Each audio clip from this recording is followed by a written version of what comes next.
ଆଜି ଆମେ ଏକ ଏମିତି କାହାଣୀ ବିଷୟରେ ଜାଣିବା ଯାହା କୌଣସି ମହାକାବ୍ୟଠାରୁ କମ୍ ନୁହେଁ। ଏ କାହାଣୀ ହେଉଛି କିପରି ଏକ ବିଶାଳ ଦେଶ ନିଜର ଭାଗ୍ୟ ନିଜେ ଲେଖିବାକୁ ବାହାରିଲା। ଆଉ ଏହା କେବଳ ଗୋଟିଏ ବହିର କାହାଣୀ ନୁହେଁ, ବରଂ କୋଟି କୋଟି ଲୋକଙ୍କର ଆଶା ଓ ବିଶ୍ୱାସରୁ ଗଢ଼ା ଏକ ନୂଆ ରାଷ୍ଟ୍ରର କାହାଣୀ। ଭାବିଲେ ଆଶ୍ଚର୍ଯ୍ୟ ଲାଗେ ନୁହେଁ କି? ଏହା ହିଁ ଥିଲା ସେତେବେଳର ସବୁଠାରୁ ବଡ଼ ପ୍ରଶ୍ନ, ସବୁଠାରୁ ବଡ଼ ଆହ୍ୱାନ। ଶହ ଶହ ବର୍ଷର ପରାଧୀନତା ପରେ ଭାରତର ନିର୍ମାତାମାନଙ୍କ ସାମ୍ନାରେ ଏହା ଏକ ପାହାଡ଼ ପରି ଠିଆ ହୋଇଥିଲା। ଗୋଟିଏ ଏମିତି ଦେଶ ପାଇଁ ନିୟମ କେମିତି ତିଆରି ହେବ, ଯେଉଁଠି ଅଲଗା ଅଲଗା ଭାଷା, ଅଲଗା ଅଲଗା ଧର୍ମ ଆଉ ଅସଂଖ୍ୟ ସଂସ୍କୃତି ଏକାଠି ରହୁଛନ୍ତି। ତେବେ ଏ କାହାଣୀ ଆରମ୍ଭ ହୁଏ ଦ୍ୱିତୀୟ ବିଶ୍ୱଯୁଦ୍ଧ ସରିବାର ଠିକ୍ ପରେ।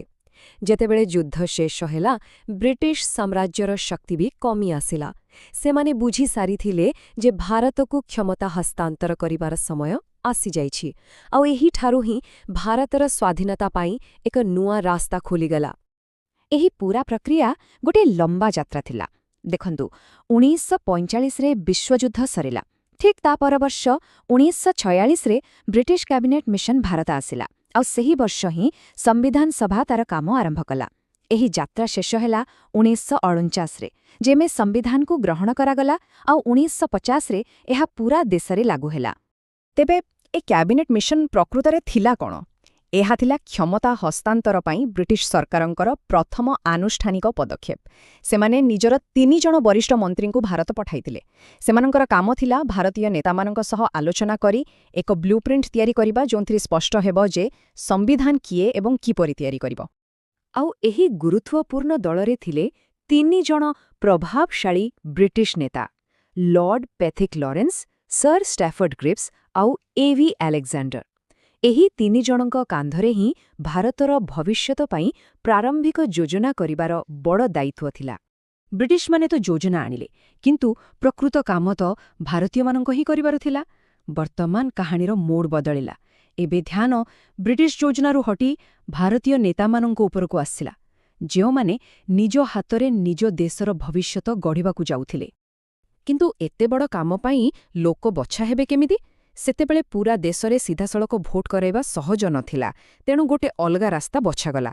ସେତେବେଳେ ପ୍ରଦେଶମାନଙ୍କରେ ଯେଉଁ ବିଧାୟକମାନେ ଥିଲେ, ସେମାନେ ହିଁ ନିଜ ନିଜ ପ୍ରଦେଶରୁ ସମ୍ବିଧାନ ସଭା ପାଇଁ ପ୍ରତିନିଧି ବାଛିଥିଲେ। ଏହାକୁ ହିଁ ପରୋକ୍ଷ ନିର୍ବାଚନ କୁହାଯାଏ। ଆଉ ଠିକ୍ ଏତିକିବେଳେ ଘଟିଲା ଇତିହାସର ସବୁଠୁ ଦୁଃଖଦ ଘଟଣା, ଦେଶର ବିଭାଜନ। ଏହାର ସିଧା ପ୍ରଭାବ ସମ୍ବିଧାନ ସଭା ଉପରେ ପଡ଼ିଲା। ଆରମ୍ଭରେ ସଭାରେ ମୋଟ 389 ଜଣ ସଦସ୍ୟ ଥିଲେ, କିନ୍ତୁ ପାକିସ୍ତାନ ଅଲଗା ହେବା ପରେ ସେହି ଅଞ୍ଚଳର ସଦସ୍ୟମାନେ ଚାଲିଗଲେ। ଏତେ ବଡ଼ କାମକୁ ସଠିକ୍ ଦିଶା ଦେବା ପାଇଁ କିଛି ମୁଖ୍ୟ ଲୋକ ଥିଲେ। ପ୍ରଥମ ବୈଠକରେ ସବୁଠୁ ବୟୋଜ୍ୟେଷ୍ଠ ସଦସ୍ୟ ହିସାବରେ ଡକ୍ଟର ସଚ୍ଚିଦାନନ୍ଦ ସିହ୍ନାଙ୍କୁ ଅସ୍ଥାୟୀ ସଭାପତି କରାଗଲା, କିନ୍ତୁ ତାପରେ ଡକ୍ଟର ରାଜେନ୍ଦ୍ର ପ୍ରସାଦଙ୍କୁ ସ୍ଥାୟୀ ସଭାପତି ଭାବେ ନିର୍ବାଚିତ କରାଗଲା। ଆଉ ସବୁଠୁ ଗୁରୁତ୍ୱପୂର୍ଣ୍ଣ କାମ, ମାନେ ସମ୍ବିଧାନର ଚିଠା ବା ଡ୍ରାଫ୍ଟ ତିଆରି କରିବା କମିଟିର ଅଧ୍ୟକ୍ଷ ଥିଲେ ଡକ୍ଟର B.R. ଅମ୍ବେଦକର, ଯାହାଙ୍କୁ ଭାରତୀୟ ସମ୍ବିଧାନର ଜନକ ବୋଲି କୁହାଯାଏ। ଏହି ସମ୍ବିଧାନ ଲେଖିବା କାମ କିଛି ଦିନ କିମ୍ବା ମାସରେ ସରିନଥିଲା। ଏହା ଥିଲା ଏକ ବିଶାଳ ଯଜ୍ଞ, ଯେଉଁଥିରେ ପ୍ରାୟ 3 ବର୍ଷର ସମୟ, ପରିଶ୍ରମ ଆଉ ବୁଦ୍ଧି ଲାଗିଥିଲା। ଠିକ୍ କେତେ ସମୟ ଲାଗିଥିଲା ଜାଣନ୍ତି? ପୂରାପୂରି 2 ବର୍ଷ, 11 ମାସ ଆଉ 18 ଦିନ। ଭାବନ୍ତୁ ତ, ଏତେ ଦିନ ଧରି ଦେଶର ଭବିଷ୍ୟତକୁ ନେଇ କେତେ ଗଭୀର ଚିନ୍ତା ଏବଂ ଆଲୋଚନା ହୋଇଥିବ। ଏହି ପୂରା ସମୟକୁ ମୋଟ 11ଟି ପର୍ଯ୍ୟାୟ ବା ଅଧିବେଶନରେ ଭାଗ କରାଯାଇଥିଲା। ପ୍ରତ୍ୟେକଟି ଅଧିବେଶନରେ ନାଗରିକଙ୍କ ଅଧିକାରଠାରୁ ଆରମ୍ଭ କରି ସରକାର ଗଠନ ପର୍ଯ୍ୟନ୍ତ ପ୍ରତ୍ୟେକ ଛୋଟ ବଡ଼ ବିଷୟ ଉପରେ ଘଣ୍ଟା ଘଣ୍ଟା ଧରି ବିତର୍କ ହେଉଥିଲା। ଆଉ ଏହି 11ଟି ଅଧିବେଶନରେ ମୋଟ 165 ଦିନର ବୈଠକ ହୋଇଥିଲା। ସବୁଠୁ ବଡ଼ କଥା ହେଲା, ସେଥିରୁ 114 ଦିନ କେବଳ ସମ୍ବିଧାନର ଚିଠା ଉପରେ ଗୋଟି ଗୋଟି କରି ଧାଡ଼ି ଧାଡ଼ି ଆଲୋଚନା କରାଯାଇଥିଲା। କଳ୍ପନା କରନ୍ତୁ କେତେ ସୂକ୍ଷ୍ମ ଭାବରେ ଏହି କାମକୁ କରାଯାଇଥିବ। ଆଉ ଏତେ ପରିଶ୍ରମ, ବିତର୍କ ଆଉ ସହଯୋଗ ପରେ ଶେଷରେ ସେହି ଦିନ ଆସିଲା। ଭାରତକୁ ମିଳିଲା ନିଜର ସମ୍ବିଧାନ। ଦେଶ ପାଇଁ ସବୁଠୁ ବଡ଼ ନିୟମ, ସର୍ବୋଚ୍ଚ ଆଇନ ପ୍ରସ୍ତୁତ ହୋଇସାରିଥିଲା। ଏହି 2ଟି ତାରିଖକୁ ମନେ ରଖିବା ବହୁତ ଜରୁରୀ। 26 ନଭେମ୍ବର 1949ରେ ସମ୍ବିଧାନ ସଭା ଏହାକୁ ଗ୍ରହଣ କଲା, ଆଉ ଠିକ୍ 2 ମାସ ପରେ 26 ଜାନୁଆରୀ 1950ରେ ଏହାକୁ ପୂରା ଦେଶରେ ଲାଗୁ କରାଗଲା। ଏହି ଦିନକୁ ହିଁ ଆମେ ପ୍ରତିବର୍ଷ ଗଣତନ୍ତ୍ର ଦିବସ ଭାବେ ପାଳନ କରୁ। ତେବେ ଯେତେବେଳେ ଆମ ସମ୍ବିଧାନ ତିଆରି ହେଲା ସେତେବେଳେ ତାର ସ୍ୱରୂପ କେମିତି ଥିଲା? ସେତେବେଳେ ଏଥିରେ ଥିଲା 22ଟି ଭାଗ, 395ଟି ଅନୁଚ୍ଛେଦ ଏବଂ 8ଟି ଅନୁସୂଚୀ। ଏହା ସେହି ଦିନରୁ ହିଁ ଦୁନିଆର ସବୁଠାରୁ ବଡ଼ ଲିଖିତ ସମ୍ବିଧାନମାନଙ୍କ ମଧ୍ୟରୁ ଗୋଟିଏ ଥିଲା। ତ ଶେଷରେ କହିବାକୁ ଗଲେ ଭାରତର ସମ୍ବିଧାନ କେବଳ କିଛି ନିୟମର ସଂଗ୍ରହ ନୁହେଁ, ଏହା ହେଉଛି ସେହି ମୂଳଦୁଆ ଯାହା ଉପରେ ଆଜିର ଭାରତ ଠିଆ ହୋଇଛି। ଏହା ଆମ ସମସ୍ତଙ୍କ ପାଇଁ ଏକ ମାର୍ଗଦର୍ଶକ। କିନ୍ତୁ ପ୍ରଶ୍ନ ଉଠୁଛି, କେବଳ ଗୋଟିଏ ବହି କେମିତି ଏତେ ବଡ଼ ଆଉ ବିବିଧ ଦେଶକୁ ଏକତାର ସୂତାରେ ବାନ୍ଧି ରଖିପାରିଲା? ଏହାର ଉତ୍ତରରେ ହିଁ ଭାରତର ଆତ୍ମା ଲୁଚି ରହିଛି। ଏହା ହେଉଛି ଆମ ଭାରତୀୟ ସମ୍ବିଧାନ ତିଆରି ହେବା ପଛର କାହାଣୀ, ଯାହାକି ପ୍ରକୃତରେ ଏକ ବିଶ୍ୱଯାତ୍ରା ଭଳି ଥିଲା। ଆପଣ କେବେ ନିଜକୁ ପଚାରିଛନ୍ତି କି ଆମ ଦେଶର ଯେଉଁ ମୂଳ ଆଇନ, ଆମର ଏହି ସମ୍ବିଧାନ, ତାହା ପ୍ରକୃତରେ ଆସିଲା କେଉଁଠୁ? ଏହାର ଚେର କେଉଁଠି ଲୁଚି ରହିଛି? ହଁ, ତ ଏହାର ଉତ୍ତର ବହୁତ ଆଶ୍ଚର୍ଯ୍ୟକର। ଏହା କୌଣସି ଗୋଟିଏ ଜାଗାରୁ ଆସିନି, ଏହା ଏକ ପୂରା ବିଶ୍ୱଯାତ୍ରାର ଫଳ। ଆମର ସମ୍ବିଧାନ ନିର୍ମାତାମାନେ କିଛି ନୂଆ ତିଆରି କରିବା ବଦଳରେ ପୂରା ଦୁନିଆ ବୋଲି ସବୁଠୁ ଭଲ ଭଲ ବିଚାରଗୁଡ଼ିକୁ ଏକାଠି କରିଥିଲେ। ତେବେ ଚାଲନ୍ତୁ ଏହି ଯାତ୍ରାରେ ଆମେ ବି ସାମିଲ ହେବା। ଆମର ଯାତ୍ରା ଆରମ୍ଭ ହେଉଛି ସେଇଠୁ ଯେଉଁଠି ଆମର ସବୁଠୁ ଅଧିକ ସମ୍ପର୍କ ଥିଲା, ବ୍ରିଟିଶ ପ୍ରଭାବରୁ। ଏହା ହିଁ ଆମ ସମ୍ବିଧାନର ଏକ ମୁଖ୍ୟ ଉତ୍ସ। ତେବେ ଦେଖନ୍ତୁ, ଏହି ବ୍ରିଟିଶ ପ୍ରଭାବ ମୁଖ୍ୟତଃ ଦୁଇଟା ଜାଗାରୁ ଆସିଥିଲା। ପ୍ରଥମେ 1935 ମସିହାର ଭାରତ ସରକାର ଅଧିନିୟମ। ଏଠୁ ଆମକୁ ମିଳିଗଲା ପ୍ରଶାସନିକ ଢାଞ୍ଚା, ମାନେ ଦେଶଟା ଚାଲିବ କେମିତି। ଆପଣ ଏହାକୁ ଆମ ସମ୍ବିଧାନର କଙ୍କାଳ ବୋଲି ଭାବିପାରିବେ।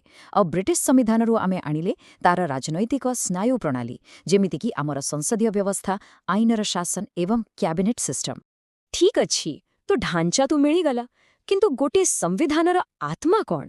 ତାହା ହେଲା ଲୋକଙ୍କର ଅଧିକାର, ସ୍ୱାଧୀନତା ଆଉ ନ୍ୟାୟ। ଆମ ଯାତ୍ରାର ପରବର୍ତ୍ତୀ ଲକ୍ଷ୍ୟ ଥିଲା ଏହି ଆଦର୍ଶଗୁଡ଼ିକୁ ଖୋଜିବା। ଏଥିପାଇଁ ଆମେ ଦେଖିଲେ ଆମେରିକା ଆଡ଼କୁ। ଏଠି ସବୁଠୁ ମଜାର କଥା କ'ଣ ଜାଣନ୍ତି? ଆମେ କେବଳ ଲୋକଙ୍କୁ ମୌଳିକ ଅଧିକାର ଦେଇ ଚୁପ୍ ବସିଗଲୁନି, ଆମେ ସରକାରଙ୍କ ଶକ୍ତି ଉପରେ ବି ଲଗାମ ଲଗାଇବାକୁ ଚାହିଁଲୁ। ସେଥିପାଇଁ ନ୍ୟାୟପାଳିକାର ସ୍ୱାଧୀନତା ଏବଂ ଜୁଡିସିଆଲ ରିଭ୍ୟୁ ଭଳି ଜିନିଷ ଆମେରିକାରୁ ଆଣିଲୁ। ଆମ ସମ୍ବିଧାନର ପ୍ରସ୍ତାବନା ବା ପ୍ରିଆମ୍ବଲ ତ ଆପଣ ପଢ଼ିଥିବେ। ସେଥିରେ ଥିବା ସବୁଠୁ ସୁନ୍ଦର ଶବ୍ଦ ସ୍ୱାଧୀନତା, ସମାନତା ଆଉ ଭ୍ରାତୃତ୍ୱ। ଏସବୁ କେଉଁଠୁ ଆସିଲା? ଏହାର ପ୍ରେରଣା ଥିଲା ଫ୍ରାନ୍ସର ବିପ୍ଳବୀ ଚିନ୍ତାଧାରା। ଗଣତନ୍ତ୍ର ବା ରିପବ୍ଲିକର ଧାରଣା ବି ସେହିଠୁ ଆସିଲା। ହେଲେ ଖାଲି ଅଧିକାର ନେଇଗଲେ ତ ଚଳିବନି, କିଛି କର୍ତ୍ତବ୍ୟ ବି ରହିବା ଦରକାର, ନୁହେଁ?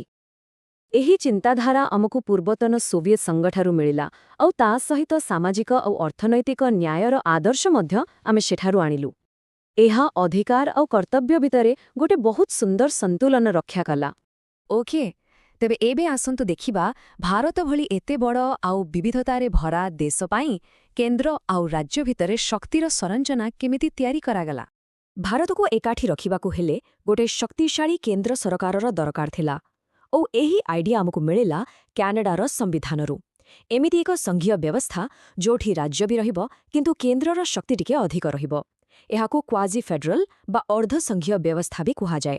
ତାହେଲେ କେନ୍ଦ୍ର ଆଉ ରାଜ୍ୟ ଭିତରେ କାମ ବଣ୍ଟା ହେବ କେମିତି? ଏହାର ସମାଧାନ ଆମେ ପାଇଲୁ ଅଷ୍ଟ୍ରେଲିଆର ମଡେଲରୁ। ଆମେ ଆଣିଲେ କନକରେଣ୍ଟ ଲିଷ୍ଟ ବା ସମବର୍ତ୍ତୀ ସୂଚୀର ଧାରଣା, ଯେଉଁଥିରେ କି କିଛି ବିଷୟ ଉପରେ କେନ୍ଦ୍ର ଆଉ ରାଜ୍ୟ ଦୁହେଁ ଆଇନ ତିଆରି କରିପାରିବେ। କେତେ ବଢ଼ିଆ ଆଇଡିଆ! ଆଉ ଏବେ ଆସନ୍ତୁ ଟିକେ ଶୀଘ୍ର ଦେଖିନେବା ଯେ ଆଉ କେଉଁ କେଉଁ ଦେଶରୁ ଆମେ କିଛି ଖାସ୍ ଜିନିଷ ଆମ ସମ୍ବିଧାନରେ ସାମିଲ କରିଛୁ। ଗୋଟେ ଲାଇଟନିଂ ରାଉଣ୍ଡ ହେଇଯାଉ। ଆୟର୍ଲ୍ୟାଣ୍ଡରୁ ଆସିଲା ରାଜ୍ୟ ପାଇଁ ନୀତି ନିର୍ଦ୍ଦେଶକ ତତ୍ତ୍ୱ। ଜର୍ମାନୀଠୁ ଆମେ ଶିଖିଲୁ ଯେ ଜରୁରୀକାଳୀନ ପରିସ୍ଥିତିରେ ମୌଳିକ ଅଧିକାରକୁ କିପରି ସ୍ଥଗିତ ରଖାଯାଇପାରେ।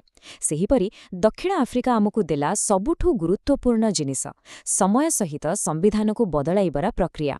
ଆଉ ଜାପାନରୁ ଆସିଲା ଆଇନ ଦ୍ୱାରା ସ୍ଥାପିତ ପ୍ରକ୍ରିୟାର ଧାରଣା। ତେଣୁ ଆପଣ ଦେଖିପାରୁଥିବେ ଏହି ଉତ୍ସଗୁଡ଼ିକ କେତେ ବିବିଧ। ଖାସ୍ କରି ଦକ୍ଷିଣ ଆଫ୍ରିକାର ଅବଦାନକୁ ଦେଖନ୍ତୁ। ଏଇଠୁ ଆମେ ଶିଖିଲୁ ଯେ ସମ୍ବିଧାନ ଗୋଟେ ପଥରରେ ଲେଖା ଜିନିଷ ନୁହେଁ, ଏହାକୁ ଆମେ ସମୟର ଆବଶ୍ୟକତା ଅନୁସାରେ ବଦଳାଇ ପାରିବା। ଏହା ଆମ ସମ୍ବିଧାନ ନିର୍ମାତାମାନଙ୍କର ଦୂରଦୃଷ୍ଟିର କେତେ ବଡ଼ ପ୍ରମାଣ ଭାବିଲେ ଆଶ୍ଚର୍ଯ୍ୟ ଲାଗେ। ହେଲେ ଏତେ ସବୁ ଶୁଣିଲା ପରେ ଆପଣଙ୍କ ମନରେ ପ୍ରଶ୍ନ ଆସିପାରେ ଯେ ଆମେ କ'ଣ ଖାଲି ସବୁ ଜାଗାରୁ ନକଲ କରିଦେଇଛେ? ବିଲକୁଲ ନୁହେଁ। ଏହା ଥିଲା ଭାରତର ଆବଶ୍ୟକତା ଅନୁସାରେ ବିଭିନ୍ନ ବିଚାରର ଏକ ବହୁତ ସୁନ୍ଦର ମିଶ୍ରଣ। ଏଇ ଉକ୍ତିଟି ପୂରା କଥାଟାକୁ ସାରାଂଶରେ କହିଦେଉଛି।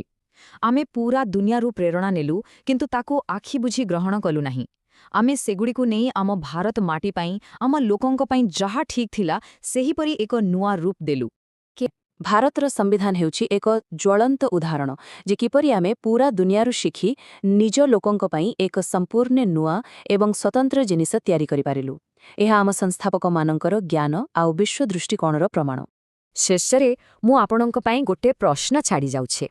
आपणंक कोण लागे आम संविधान केवल एक बही भितरे थिबा स्थिर दस्तावेज ना एहा आम दैनंदिन जीवन रे एक जीवंत वास्तवता? एहा उपरे टिके चिंता करिवे।